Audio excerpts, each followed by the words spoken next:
هذه الليلة بدت منا أشياء في داخل البيت ما كانت تبدو من عنده، لأنه الملازم إلى اللي ما يكاد يفارقه، اللي يكاد يكون ملازم إلى ابنته زينب تقول رأيت من في هذه الليلة أمور، من الأمور اللي شفتها لما قدمت له الإفطار، تقول وضعت بين يديه شيء من اللبن، شيء من النباتات البرية، ورغيف من الخبز.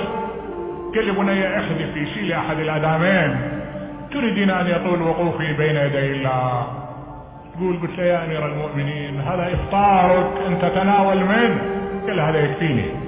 تناول إفطاره ثم قام. تقول لمحته يقلب طرفه بالكواكب يعاين بالسماء، يقول هي والله الليلة التي وعدت بها. تقول دنوت إليه قلت أبا ما لي أراك تكثر النظر إلى الكواكب؟ قال لي بني إن أباك قتل الأبطال وخاض الأهوال، ما دخل قلبه رعب كهذه الليلة. ثم أسبغ وضوءه ودخل إلى داخل الحجرة، صف قدميه، لم يزل قائما وقاعدا وراكعا وساجدا حتى أوشك عمود الفجر أن ينبلج. يقول شفت طلع، خرج ليجدد وضوءه، نزل إلى ساحة الدار. كانت عندنا طيور من الإوز أهديت للإمام الحسن، لما رأينه رفرفنا وصحنا في وجهه.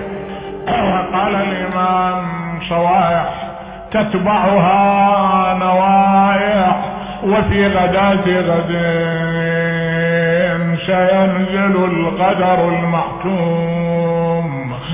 تقول دنوت إليه رأيته يسبغ وضوءه ويعود للصلاة، ويعود خارجا إلى المسجد ليصلي الفجر هناك.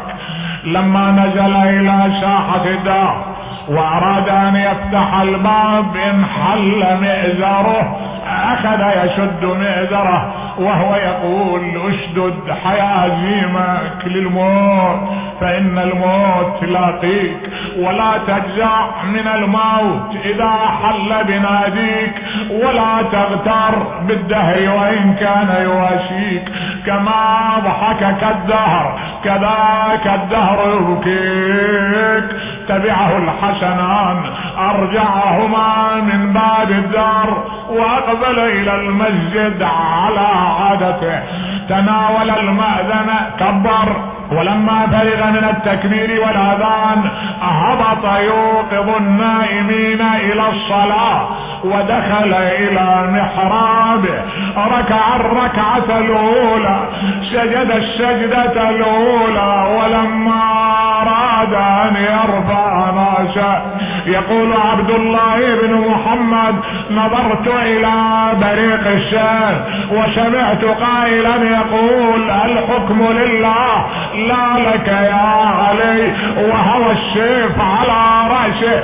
سمعت عليا يقول قتلني ابن اليهودي، لا يفوتنكم الرجل. تقول وسمعنا الصوت بين السماء والأرض، تهدمت والله أركان الهدى، انفصمت والله العروة الوثقى، قتل أتقى الأتقياء، قتلوا أشقى الأشقياء. أقبل الناس يهرعون من كل جانب ومكان باتجاه الجامع، وهم ينادون وسيدا واتمال اليتامى. أقبلت بناته في طليعة من أقبل، رأيناه مضطجعا بالمحراب وشيبته على أثر المحراب. أبويا الدار ظلمة وانطفى النور،